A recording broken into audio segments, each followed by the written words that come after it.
Before we get into today's explosive story, make sure you hit that subscribe button and turn on notifications, because the updates coming next will shake South Africa to its core.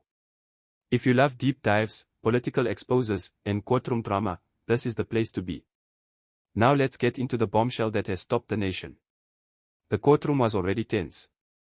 Every seat taken. Every camera pointed straight at the witness stand. But nothing, absolutely nothing, prepared anyone for what came next. As Lieutenant General Sibiya took the stand, he didn't look shaken like a man fighting for his career. He looked calm. Too calm. And that was the first sign that something unusual was about to happen. The judge, lawyers, and spectators expected defensive statements, denials, perhaps even an emotional breakdown. Instead, Sibiya dropped a line that turned the entire courtroom into silence. "I received a stay-at-home order from someone far above me." In that moment, jaws dropped. Whispers echoed. And within seconds, reporters stormed out to get the story out first. Sibiya explained that on the morning of the controversial operation at the heart of the trial, he was preparing to personally supervise the mission. However, at dawn, he allegedly received an instruction marked urgent, strict compliance that told him to stay away from the scene completely. He described it as the most unusual directive of his entire career. The judge leaned forward, stunned. Why would a senior police general be ordered to stay at home on the day of one of the most critical operations in South African policing history? Then came the kicker. Sibiya refused to name the person behind the order. He simply said, "The court already knows the name." Gasps. Chairs shifted. Even the seasoned court reporters froze mid-sentence. Speculations erupted instantly. Was it someone political? Was it an internal SAPS rival? Was it a high-ranking intelligence figure? Sibiya insisted that the identity was already in the documents, but those documents were sealed from the public. That secrecy has sparked outrage among activists, journalists, and the families involved in the case. How could such a crucial detail remain hidden? And why would anyone with that kind of authority shield themselves behind paperwork? As Sibiya continued, he described internal pressure and quiet threats that had been piling up for months before the incident.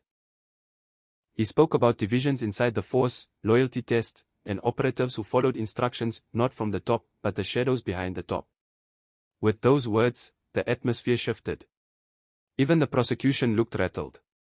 Because Sibiya was no longer just defending himself, he was exposing an entire silent war inside South Africa's policing and political structures. The courtroom wasn't dealing with a single case anymore. It was staring at evidence of a fractured system, where unknown players had the power to override generals.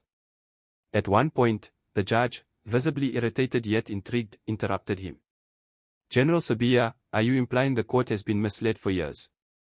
And Sibiya, without hesitation, replied, "Not misled, your lordship, protected." There's a difference. That single line sent shockwaves through the room.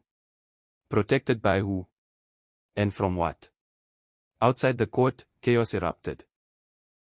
Supporters shouted Sibiya's name. Critics demanded his arrest. Analysts called it the biggest courtroom twist in recent South African history. Even political commentators stepped in, warning that a revelation of this magnitude could destabilize key institutions. And behind closed doors, according to insiders, high-ranking officials scrambled to distance themselves from any connection to the mysterious stay-at-home instruction. Phones rang. Meetings were held. Statements drafted. Because one thing was clear. Sibiya wasn't just fighting for himself, he was threatening to take others down with him. As the trial continues, the country waits. Will the sealed documents be opened? Will Sibiya finally reveal the name? Or will powerful forces work behind the scenes to silence him before the truth comes out?